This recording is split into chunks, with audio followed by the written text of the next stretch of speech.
నమస్కారం వార్తలకు స్వాగతం. ముందుగా ముఖ్యాంశాలు. రాష్ట్రంలో ఘనంగా శ్రీరామ నవమి వేడుకలు.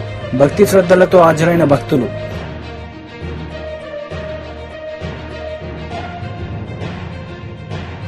టీడీపీ అధికార ప్రతినిధి కొమ్మారెడ్డి పట్టాభిరామ్ మీడియా సమావేశం. వైసీపీ నేతలపై fire.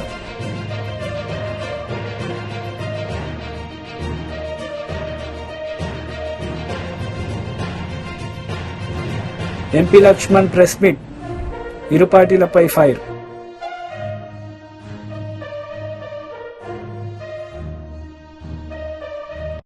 MP Laxman press meet నిర్వహించారు. ఈ సందర్భంగా పలు అంశాలపై ఆయన మాట్లాడారు. కాంగ్రెస్ పార్టీ దక్షిణ భారత్లో కూడా కాంగ్రెస్ ముక్తు దక్షిణ భారత్గా కాబోతుంది. ఇవాళ కర్ణాటకలో అధికారంలో ఉన్న కాంగ్రెస్ పార్టీ ఒక్క సీటు కూడా గెలవలేని పరిస్థితి ఇవాళ కర్ణాటకలో నెలకొన్న విషయాన్ని, ముఖ్యంగా కాంగ్రెస్ పార్టీ దాదాపు 12 రాష్ట్రాల్లో ఒక్క సీటు కూడా గెలవలేని పరిస్థితి ఇవాళ దేశంలో కొనసాగుతుంది. అది ఢిల్లీ కానీ, గుజరాత్ కానీ, రాజస్థాన్, పంజాబ్, ఉత్తరప్రదేశ్, ఉత్తరాఖండ్, తమిళనాడు, కర్ణాటక, ఆంధ్రప్రదేశ్తో సహా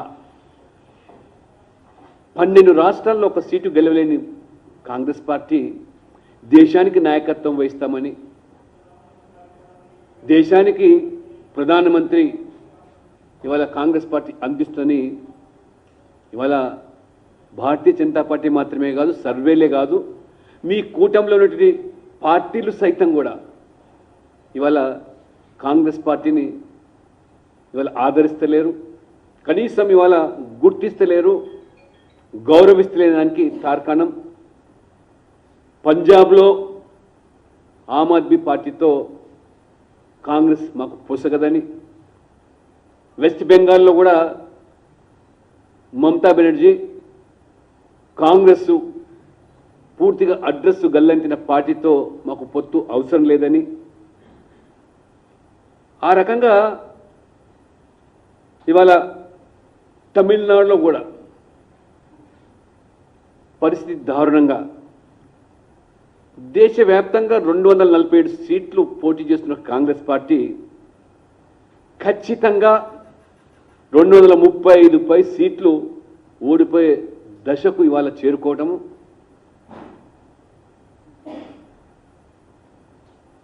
మమతా బెనర్జీ స్వయంగా కాంగ్రెస్ ఇవాళ 400 సీట్లు పోటీ చేసినా 40 సీట్లు కూడా గెలవలేదని, గెలిచే పరిస్థితి లేదని స్వయంగా ఇవాళ మమతా బెనర్జీ గారు బాహాటంగా ప్రకటిస్తూ ఉంటే,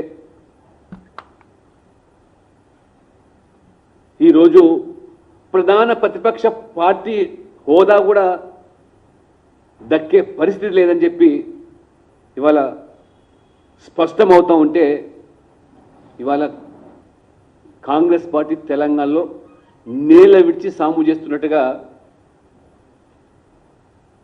ఇవాళ భ్రమలో తేలిపోతూ ఉన్నారు. రాహుల్ గాంధీ గారు ప్రధానమంత్రి అయిపోతారని పగటి కలలు అంటూ ఉన్నారు. ఇవాళ ముఖ్యంగా ఇవాళ కాంగ్రెస్ పార్టీ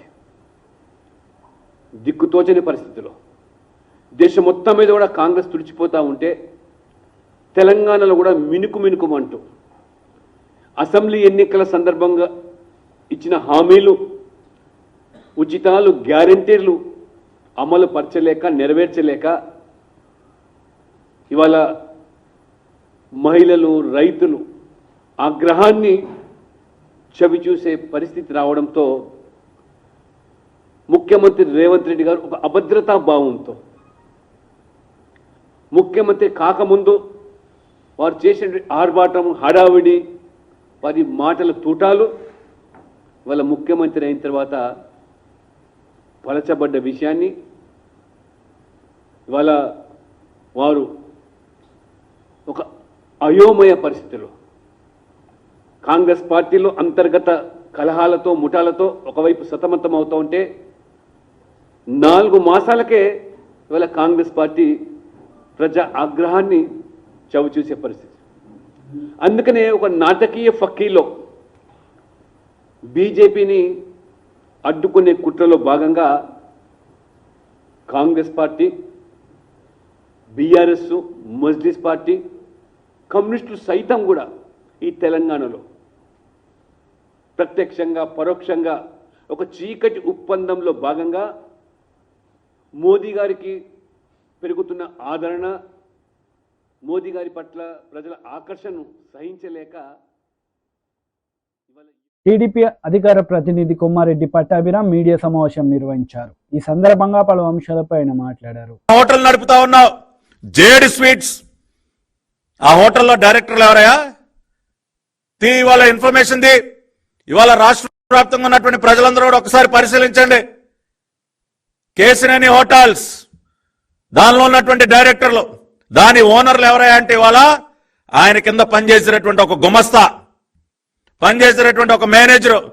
ఏం కర్మయా నీకు? ఎవడైనా తాను చేసినటువంటి వ్యాపారానికి తన పేరు మీద చేసుకుంటారు, తన పేరు మీద దర్జాగా నడుపుకుంటారు. నువ్వు బ్యాంకులకి బురుడి కొట్టించినటువంటి 420 కాబట్టి, రేపు మాపు జైలుకి వెళ్లాల్సినటువంటి వ్యక్తివి కాబట్టి, ఆఖరికి నువ్వు చేసే వ్యాపారాన్ని కూడా నీ పేరు మీద పెట్టుకోకుండా పేర్లు మార్చి నీ గుమస్తాల పేర్లు పెట్టావు కదయా. అంతకంటే దగులుబాజీ పని ఏమైనా ఉంటుందా? ఇటువంటి చీటర్లని పక్కన పెట్టుకుని కోవర్ట్ నాని అనేటటువంటి ఒక 420 వెల్లంపల్లి, ఈ కొబ్బరి చెప్పుల మంత్రిగా పేరు సంపాదించినటువంటి వ్యక్తి, ఇటువంటి చీటర్లను పక్కన పెట్టుకుని విజయవాడలో గెలవాలి. ఎవరిపైన? ఒక కేసినేని చిన్ని గారి పైన, ఒక బోండా ఉమామహేశ్వరరావు పైన మీరు గెలవటం సాధ్యమా? ఇటువంటి చీటర్లని విజయవాడ ప్రజలు ఆదరిస్తారా? ఇవాళ ఎట్టి పరిస్థితుల్లో ఇటువంటి చీటర్లకి డిపాజిట్లు దక్కే అవకాశం లేదని తెలిసి ఇవాళ విజయవాడ సెంట్రల్ నియోజకవర్గంలో ఈ గులకరాయి డ్రామాకి తెరలేపారు. ఇవాళ ఒకటే చెప్తా ఉన్నాం, విజయవాడ పోలీస్ కమిషనర్ కాంతి రాణా టాటా గారికి, ఏమండి రాణా గారు, మీ ప్రెస్ మీట్ ఒక జబర్దస్త్ కామెడీ షో కింద మారిపోయింది. అది తెలుసా మీకు? ప్రెస్ మీట్ లో ఏం మాట్లాడారో తెలుసా మీకు? అరచేతి సైజులో ఉన్నటువంటి రాయి ముఖ్యమంత్రి గారికి తగిలి, వెల్లంపల్లికి తగిలి అట్నుంచంటే గాల్లో ఎగిరిపోయిందా? ఏమన్నా కొద్దిగా కామన్ సెన్స్ తో మాట్లాడారా మీరు? ఇటువంటి డ్రామాల్లో మీరు కూడా పాత్రధారులు అవుతా ఉన్నారా? ఖచ్చితంగా దీని పర్యవసానాలు మీరందరూ కూడా అనుభవిస్తారు. రేపు రాబోయేది ఎన్డీఏ ప్రభుత్వం, చంద్రబాబు నాయుడు గారి సారథ్యంలో ఎన్డీఏ ప్రభుత్వం ఏర్పడబోతా ఉంది. ఎవ్వరిని కూడా వదిలిపెట్టే ప్రసక్తే లేదు. ఇవాళ జగన్ పర్సనల్ సర్వీస్ చేస్తున్నటువంటి ఈ పోలీస్ అధికారులందరినీ కూడా హెచ్చరిస్తున్నాం, మిమ్మల్ని ఎవరిని కూడా వదిలిపెట్టే ప్రసక్తే లేదు. ఒక్కసారి పొరుగు రాష్ట్రంలో ఏం జరుగుతుందో ఒకసారి గుర్తు చేసుకోండి. ఆ రోజున అక్కడున్నటువంటి ప్రభుత్వానికి కొమ్ము కాస్తూ, వారి మోచేతి నీళ్లు తాగుతూ, వారు విసిరినటువంటి చిల్లరికి కక్కుర్తిపడి కొంతమంది ఫోన్ ట్యాపింగ్లకు పాల్పడ్డారు. ఏం జరిగింది ఈ రోజున? ప్రభాకర్ రావు పరిస్థితి ఏంటి? ఈ రోజున అక్కడ ఇంటెలిజెన్స్ చీఫ్ గా ఉన్నటువంటి ప్రభాకర్ రావు ఈ రోజున తప్పించుకుని తిరుగుతూ ఉన్నాడు విదేశాల్లో. ఒక దొంగలాగా పారిపోయాడు వాళ్ళ ప్రభాకర్ రావు. ఫోన్ ట్యాపింగ్ కేసులు అడ్డంగా దొరికిపోయి రేపు మీ పరిస్థితి కూడా అదే. మిస్టర్ కాంతి రాణా టాటా, మిస్టర్ సీతారామాంజనేయులు, రేపు మీ పరిస్థితి కూడా అదే కాబోతూ ఉంది. మీరు గుర్తుపెట్టుకోండి. ఈ గులకరాయి డ్రామాలో మండలి మాజీ చైర్మన్ ఎంఏ షరీఫ్ మీడియా సమావేశం నిర్వహించారు. ఈ సందర్భంగా పలు అంశాలపై ఆయన మాట్లాడారు. ఆంధ్ర రాష్ట్ర ప్రజానికాన్ని మోసం చేయాలని ఈనాడు వైఎస్ఆర్సీపీ మరి పన్నాగాలు పన్నుతున్న విషయం మనందరం కూడా చూస్తున్నాం. ముఖ్యంగా ఈనాడు ముస్లింలు పేదరికంలో మగ్గుతున్నారు, నిరుద్యోగం అవిద్యతో బాధపడుతున్నారు, సతమతమవుతున్నారు. గత తెలుగుదేశం ప్రభుత్వం అమలు చేసిన పథకాలు వేటిని కూడా అమలు చేయకుండా తెలియోదకాలు ఇచ్చి ఈరోజు బడ్జెట్లో కేటాయించిన బడ్జెట్ మొత్తాన్ని, మైనార్టీ వెల్ఫేర్ డిపార్ట్మెంట్లో ఉన్న మొత్తాన్ని మరి నవరత్నాలకు తరలించి మోసం చేసిన జగన్మోహన్ రెడ్డిని మళ్ళీ గద్దె దింపాలని ముస్లిం సమాజం కృతనిశ్చయంతో ఉన్న తరుణంలో ఈనాడు 4% రిజర్వేషన్పై, అదే రకంగా లేని ఎన్ఆర్సీ చట్టంపై అపోహలు సృష్టించి భయాందోళన గురి చేసి ఈనాడు ముస్లింలని అభద్రతా భావానికి గురి చేసి మరి ముస్లిం ఓట్లను కాజేయడానికి ఈనాడు కుట్రలు చేస్తున్న విషయాన్ని నేను తీవ్రంగా ఖండిస్తున్నాను. 4% రిజర్వేషన్కి తెలుగుదేశం పార్టీ కట్టుబడి ఉంది. ఒక విషయం గమనించాలి రాష్ట్ర ప్రజలు, మరి ముఖ్యంగా ముస్లింలు. నాడు 2014 నుండి 2018 మార్చి వరకు తెలుగుదేశం ప్రభుత్వం ఎన్డీఏ ప్రభుత్వంతో జతకట్టింది, కలిసి పనిచేసింది. ఆనాడు 2014 నుండి 2018 వరకు కేంద్ర ప్రభుత్వంతో కలిసి ఉన్నప్పటికీ కూడా ఈ 4% విద్యా ఉద్యోగాలలోని ముస్లిం రిజర్వేషన్ని 100% అమలు చేసి చూపెట్టింది తెలుగుదేశం పార్టీ. అంతేకాకుండా ఏదైతే సుప్రీం కోర్టులో ఈ 4% రిజర్వేషన్ స్టేలో నడుస్తుందో, ఒకవేళ సుప్రీంకోర్టులో ఇది కనుక కేసు మరి విచారణకు వస్తే దీన్ని చట్టబద్ధత కల్పించడానికి 5 కోట్ల రూపాయలు ఖర్చు పెట్టి చట్టపరంగా మరి రాజ్యాంగ పరంగా నిష్ణాతులైన 2 లాయర్లను పెట్టి వాదించిందన్న విషయాన్ని, మరి అక్కడ కనిపెట్టుకుని కూర్చునే రకంగా చేసిన విషయాన్ని ఈనాడు ముస్లిం సమాజం గుర్తించవలసిన అవసరం ఉంది. కేవలం అమలు చేయటమే కాదు, దాని చట్టబద్ధత కల్పించడానికి కూడా తెలుగుదేశం పార్టీ చిత్తశుద్ధితో ఉందనే విషయాన్ని ఈ సందర్భంగా ముస్లిం సమాజం గమనించాలి. ఇది కేవలం ముస్లింల అపోహలు రేకెత్తించడానికి, ముస్లింల అనుమానాలని రేకెత్తించడానికి ఈనాడు YSRCP party YCP leader Kanumuri Ravichandra Reddy media సమావేశం నిర్వహించారు. ఈ సందర్భంగా పలు అంశాలపై ఆయన మాట్లాడారు. ఆదరణ కోల్పోయామని మీరు చెప్తున్నారు. అడుగడుగున వెలవెలబోతున్న మీ సభలు గాని, మీరు పవన్ కళ్యాణ్తో కలిసి మీ వదిన గారితో కలిసి చేస్తున్న యాత్రలు ఏ విధంగా ఫ్లాప్ అవుతున్నాయో మీకు తెలుసు కాబట్టి ఓర్వలేనితనం మీ అణువణువులో కనబడుతోంది. మొన్న కూడా బాలకృష్ణ ఏదైతే ఆ కర్నూలు జిల్లాలో పర్యటన చేశాడో అక్కడ జనం లేక వెలవెలబోయారు. మరోవైపున దత్తపుత్రుడి కోసం మీ పుత్రుడు, మీ దృష్టిలో ఉత్తపుత్రుడు నారా లోకేష్ ఏ సభకి పనికిరాని వ్యక్తిగా మీరే పక్కన పెట్టారు.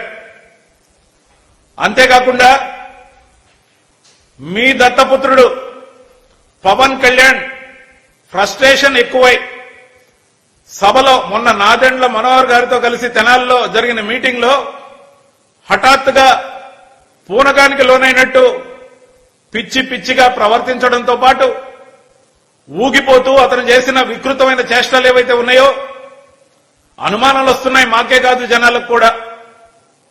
ముఖ్యంగా అతనేమన్నా మత్తు మందులకు బానిసయ్యాడా, మందు సేవించి ఆ విధంగా ప్రవర్తిస్తున్నాడా, యువతని వచ్చిన జనాన్ని కూడా అవహేళన చేసే రీతిలో ఏదైతే పిచ్చి పిచ్చిగా మాట్లాడడంతో పాటు పిచ్చి పిచ్చి ప్రవర్తన పూనకాలు ఏవైతే వస్తున్నాయో ఇవన్నీ కూడా మీ కూటమి ఏదైతే ఉందో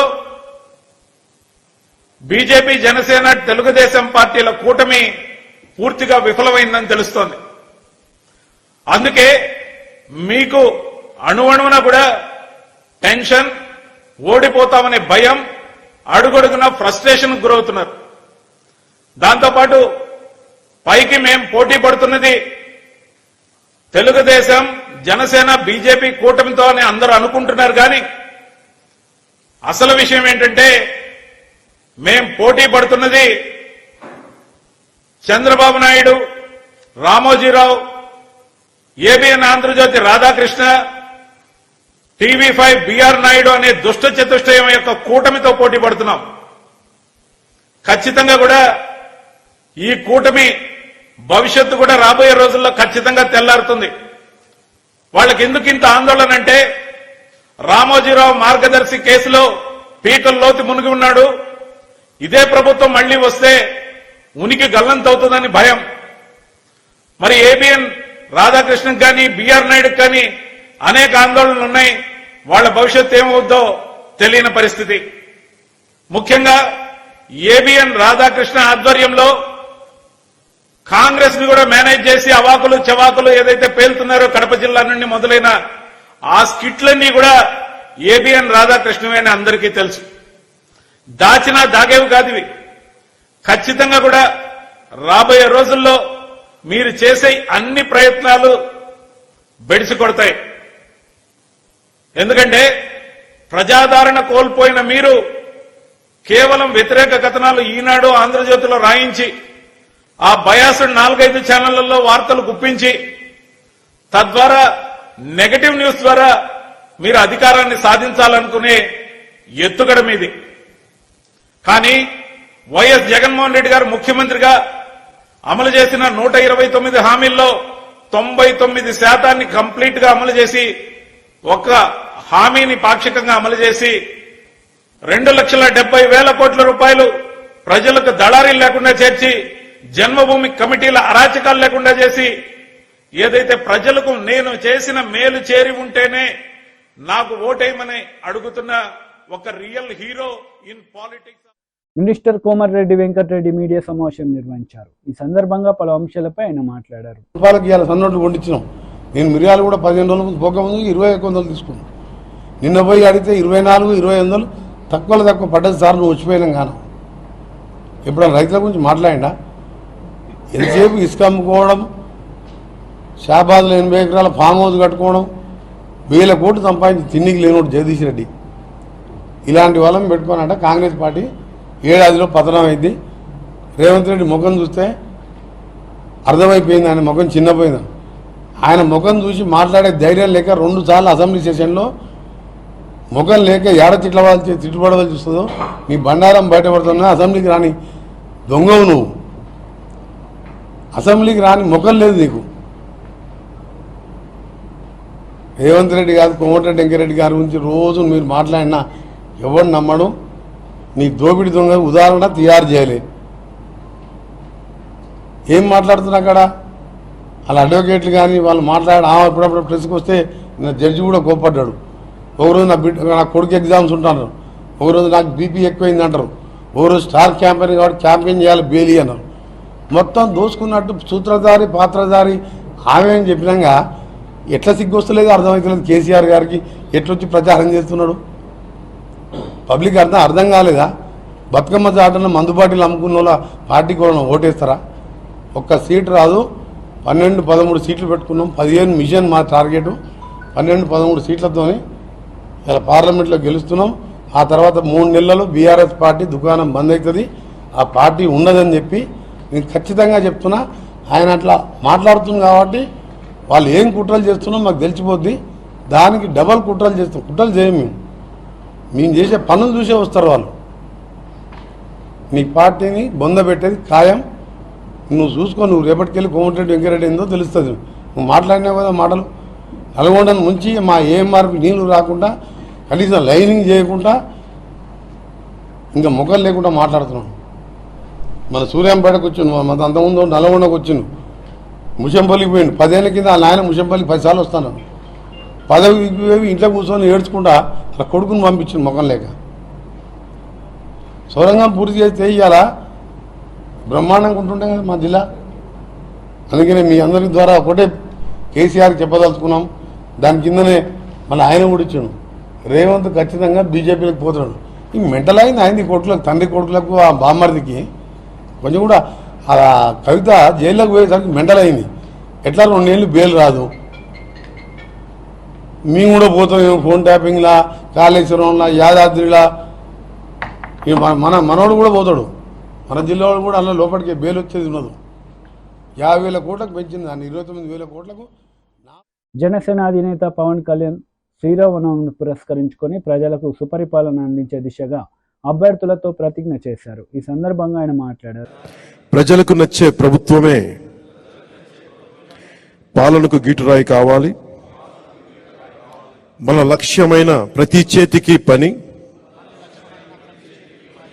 ప్రతి చేనుకు నీరు అందించడం ద్వారా వలసలు పస్తులు లేని వికసిత ఆంధ్రప్రదేశ్ ఆవిష్కరణకు భూమిక సిద్ధం చేయటమే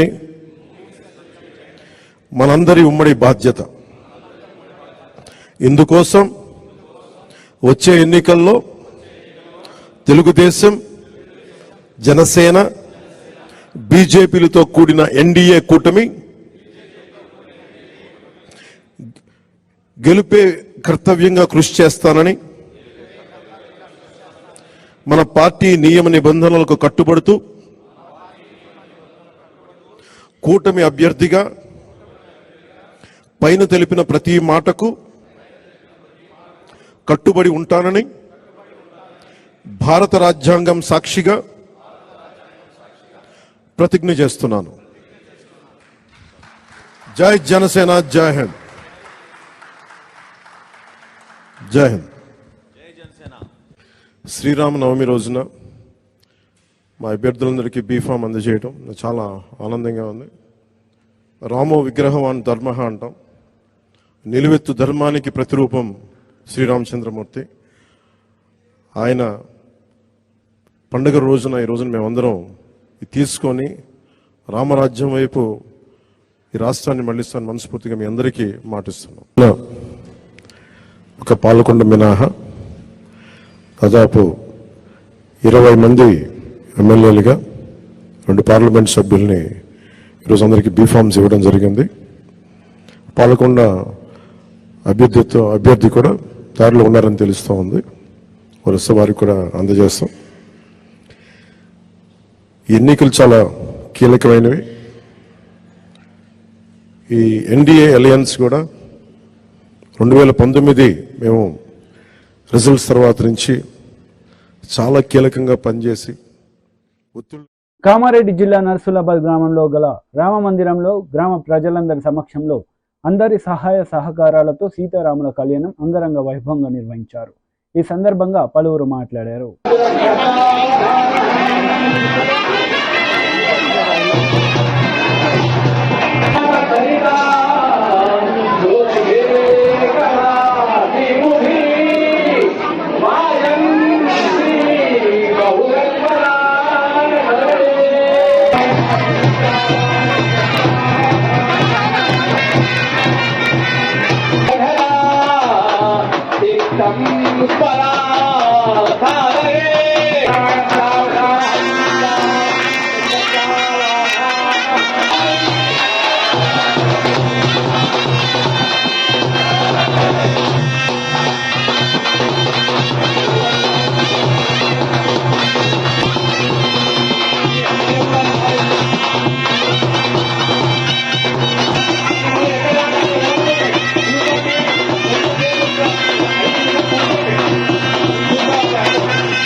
వార్తలు ముగించే ముందు ముఖ్యాంశాలు మరోసారి.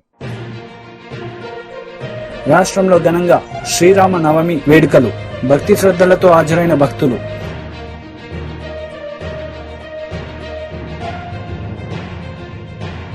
టీడీపీ అధికార ప్రతినిధి కొమ్మారెడ్డి పట్టాభిరామ్ మీడియా సమావేశం, వైసీపీ నేతలపై ఫైర్.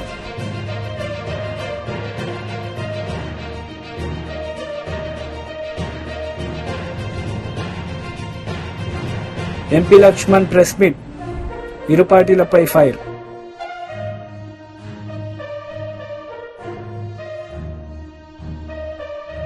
ఈ వార్తలు ఇంతటితో సమాప్తం. తిరిగి ప్రసారమయ్యే వార్తలు మళ్ళీ కలుద్దాం. అంతవరకు సెలవు.